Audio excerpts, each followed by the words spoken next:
اردو ادب کے پیارے ناظرین، السلام علیکم۔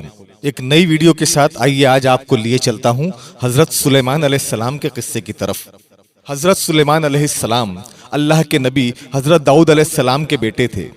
آپ بنی اسرائیل سے تعلق رکھتے تھے اور اپنے والد حضرت داؤد علیہ السلام کے بعد حکومت سنبھال کر بنی اسرائیل کے بادشاہ بنے۔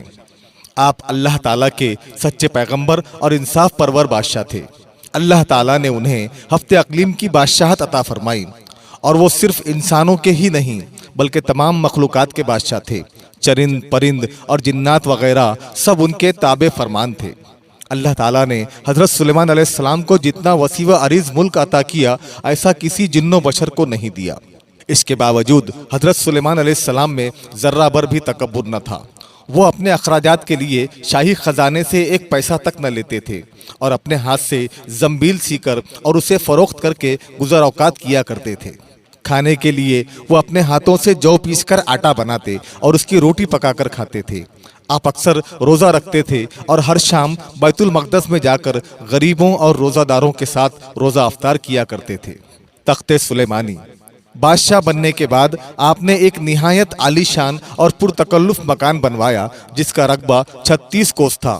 اس مکان کو سونے چاندی کی اینٹوں سے بنایا گیا، جس کی دیواروں اور چھتوں پر یاقوت اور زمرد جڑے ہوئے تھے۔ پھر اس مکان کے اندر آپ نے اپنے لیے ایک شاندار تخت بنوایا جس کی لمبائی 300 کوس تھی۔ سارا تخت ہاتھی دانت سے بنایا گیا تھا جو لال، فیروزہ، زمرد جیسے پتھروں سے مرصع تھا، اور اس کے چاروں طرف سونے کی اینٹیں لگی ہوئی تھیں۔ تخت کے چاروں کونوں پر ایسے درخت تھے جن کی ڈالیاں سونے کی تھی، اور ہر ڈال پر ایک طوطی اور ایک طاؤس بنا کر ان کے پیٹ کے اندر مشک بھر دیا گیا تھا۔ ان درختوں کے خوشے انگوروں کی طرح تھے۔ اس درخت کے نیچے اور دائیں بائیں 1000 سونے کی کرسیاں لگائی گئی تھیں جن پر لوگ بیٹھتے تھے۔ ان کے پیچھے جنوں اور انسانوں میں سے غلام کھڑے کیے جاتے تھے۔ یہ تخت جنات نے بنایا تھا جو آپ کی رعایا تھے۔ جب حضرت سلیمان علیہ السلام تاج شاہی سر پر رکھ کر اس عظیم الشان تخت پر قدم رکھتے تو ان کی ہیبت سے تخت اس وقت حرکت کرنے لگتا، اور طوطی اور طاؤس بھی اللہ کے حکم سے اپنے پر پھیلا دیتے تھے جس سے مشک وغیرہ کی خوشبو نکلتی تھی۔ اللہ تعالیٰ کے فضل سے حضرت سلیمان علیہ السلام ہر جانور کی بولی اچھی طرح سمجھتے تھے۔ جب آپ تخت شاہی سر پر رکھتے تو تمام پرندے تخت کے اوپر معلق ہو کر آپ کے سر پر سایہ کرتے تھے۔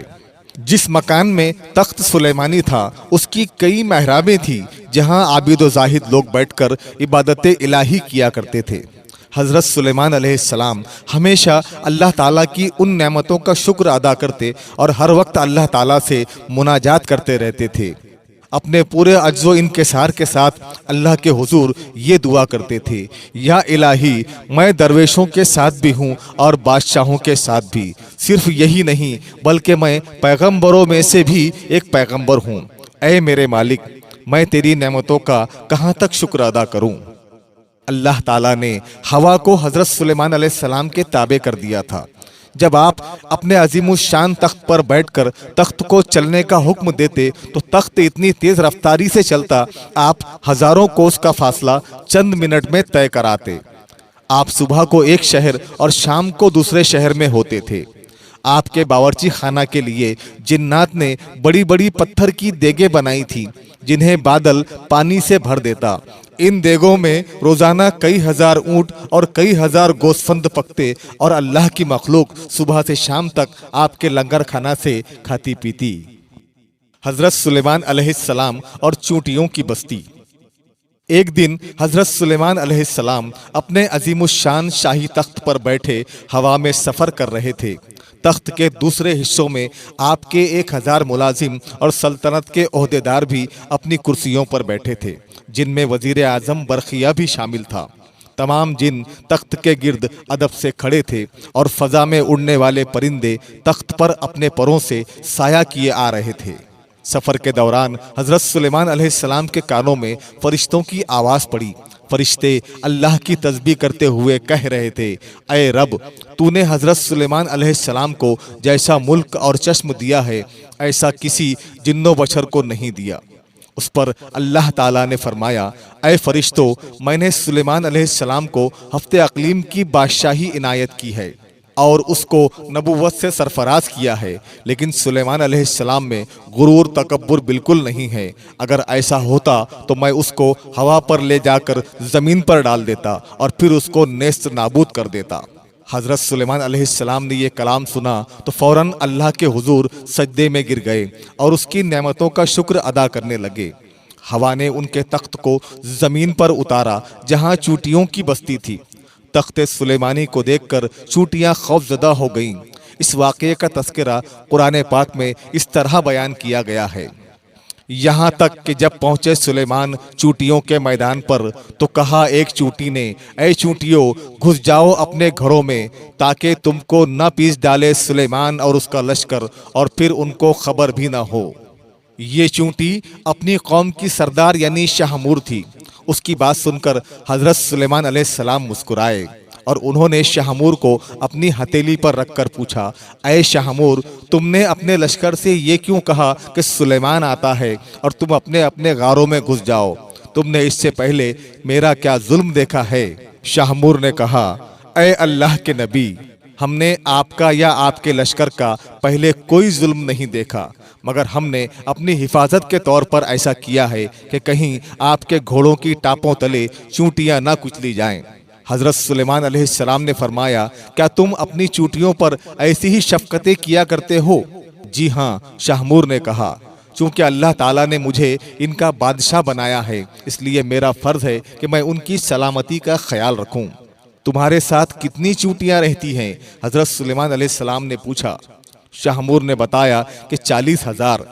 इस पर हज़रत सुलेमान अलैहिस्सलाम ने पूछा, तुम्हारी बादशाही बेहतर है या मेरी?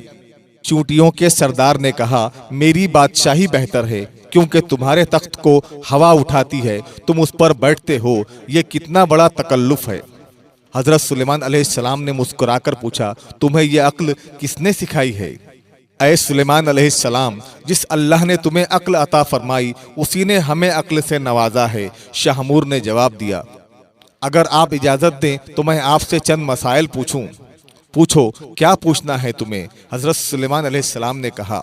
शाहमूर ने कहा, ऐ सुलेमान अलैहिस्सलाम, तुमने अल्लाह तबारक व तआला से सवाल किया था कि ऐ परवरदिगार, मग़फ़िरत कर मेरी और बख्श मुझको ऐसा मुल्क कि न लायक हो किसी को मेरे पीछे, तू है सबसे बख्शने वाला। ऐ सुलेमान, तुम्हारे इस सवाल से हसद की बू आती है, जबकि हसद करना पैगंबरों की शान के खिलाफ है। तुम्हें ये भी अच्छी तरह मालूम है कि खुदावंद कुद्दूस सारे जहां का मालिक है, वो जिसे चाहे बादशाही दे और जिसे चाहे ना दे। तू बड़ी दाना और अक्लमंद है। हज़रत सुलेमान अलैहिस्सलाम ने कहा। शाहमूर ने कहा, ऐ अल्लाह के नबी, तुम भी अपनी रियाया की निगरानी करो और अपने अदलो इंसाफ से रैयत को खुश रखो, जालिम से मजलूम का हक दिलवाओ। मैं तो बेचारी ज़ईफ़ा और मिस्किन हूँ, फिर भी अपनी रियाया की हर रोज़ खबर लेती हूँ और उनका बार उठाती हूँ ताकि कोई भी किसी पर जुल्म ना कर सके। शाहमूर की बातें सुनकर हज़रत सुलेमान अलैहिस्सलाम ने सजदे में गिरकर कहा, ऐ मेरे परवरदिगार, तेरी कुदरत बे इंतहा है और तू ही बेशक अज़मत व बुजुर्गी के लायक है। कुरान करीम में सूरह सबा आयत 12 ता 13 में अल्लाह तबारक व ताला का इरशाद है, और जिनों में से वो थे जो सुलेमान के सामने खिदमत अंजाम देते थे उसके परवरदिगार के हुक्म से, और जो कोई उनमें से हमारे खिलाफ कजरवी करे हम उसे दोज़ख का अजाब चखाएंगे। वो उसके लिए बनाते थे जो कुछ वो चाहता था, किलों की तामीर, हथियार और तस्वीर और बड़े बड़े लगन जो हौज़ों की मानिंद थे, और बड़ी बड़ी देगें जो अपनी बड़ाई की वजह से एक जगह जमी रहें। ऐ आले दाऊद, शुक्रगुजारी के काम करो और मेरे बंदों में से बहुत कम शुक्रगुजार हैं। प्यारे नाजरीन, वीडियो के मुताल्लिक कमेंट बॉक्स में अपनी राय ज़रूर दें, और अगर अभी तक आपने हमारा चैनल उर्दू अदब सब्सक्राइब नहीं किया है तो सब्सक्राइब कर लें और बेल आइकन को लाजमी प्रेस करें ताकि हमारी हर नई आने वाली वीडियो का नोटिफिकेशन आपको वक्त ब वक्त मिलता रहे। अगले वीडियो में आपसे फिर मुलाकात होगी, तब तक के लिए हमें